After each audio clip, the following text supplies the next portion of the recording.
Hi, I'm Erin. This is my 3-book TBR for May. I really hate being told what to do. I really loathe being told what to read, even by myself, because past Erin is an idiot. She's not my mum. She can't tell me what to do. However, I think that 3 books is a reasonable number to plan to read for the next month, and I do sometimes plan a little bit in advance.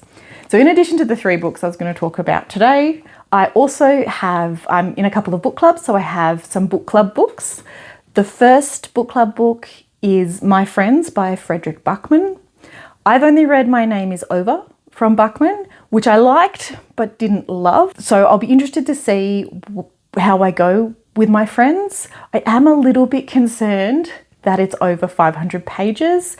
That strikes me as a little bit bloated for the style of writer that I found Backman to be last time, but it's a different book. It might just need more pages to tell the story, so we will see.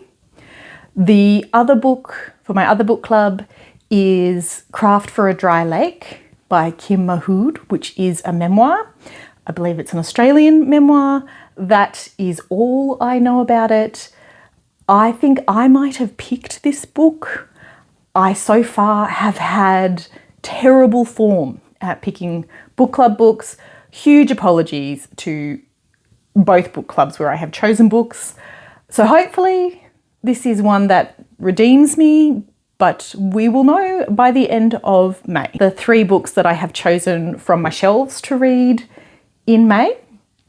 The first of those is Carrie by Stephen King. I have read a couple of Stephen King's. I've enjoyed them. He's very propulsive. He's very engaging. I think I picked this up at the book fair because I was interested in reading books that have been made into films. I think that there is a really interesting conversation about which books get picked and which books don't. Stephen King has had a huge number of his works adapted for film and television, so keen to see what it was about this one that captured attention.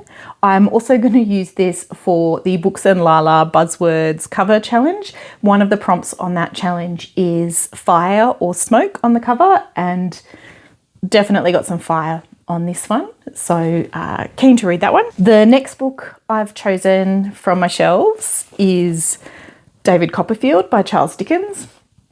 I have only read Great Expectations and A Christmas Carol by Dickens. I don't think that's any reflection on either of those. I really enjoyed both of them, particularly Great Expectations. And Muppets Christmas Carol is, of course, the greatest Christmas movie of all time. I think I just have tended to prioritise reading female authors from the Victorian era. But I do know that I really, really enjoy well-drawn, complex characters.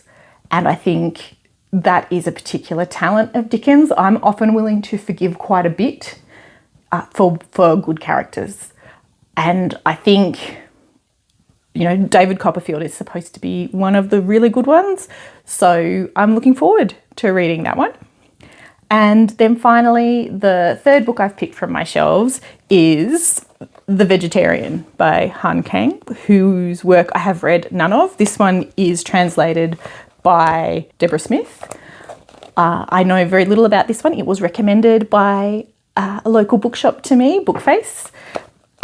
So, who doesn't want to read a novel of sexuality and madness that deserves its great success? For this novel, Kang won the International Booker Prize, and she's also won the Nobel Prize for Literature. So I think, keen to see what this one is about and whether I want to delve into some of her other works. So in addition to those, I'm also trying to pick books up that I've put down before. I am a big believer in sometimes right book, wrong time. So the one that I've chosen for May is A Forbidden Alchemy by Stacey McEwan. So McEwan is an Australian fantasy author. I think this would fall in the romantasy category. There's I think some fated mates. There's a class war, always here for that. So very interested to see how this one goes. I've only read the first chapter. It seemed quite good. I just wasn't feeling it at the time, so put aside to come back to. And the sequel, which is called, I think, A Forsaken Prophecy, is due out in July. So good time to read this one in preparation for the second book of what I believe will be a trilogy. McEwan has a very, very entertaining social media presence. I particularly enjoy her video about how she made the map for this book by taking a bite out of a potato chip and tracing around it. And it's just a coincidence that it looks like Australia. So they're the books I haven't read. And then I've got a few books on the go that I expect I will finish in May. The first of those is Cleat by Meryl Wilsner. So Cleat is a sapphic sports romance.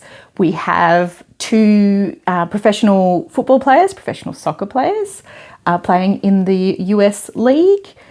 So we have Grace, who is a veteran, and Phoebe, who is a rookie.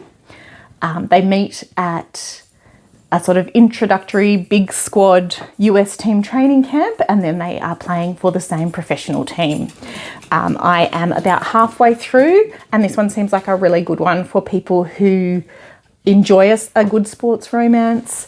I think that sports romance gives us some of the tension of the workplace, but a lot more fun in terms of interaction than people get at work.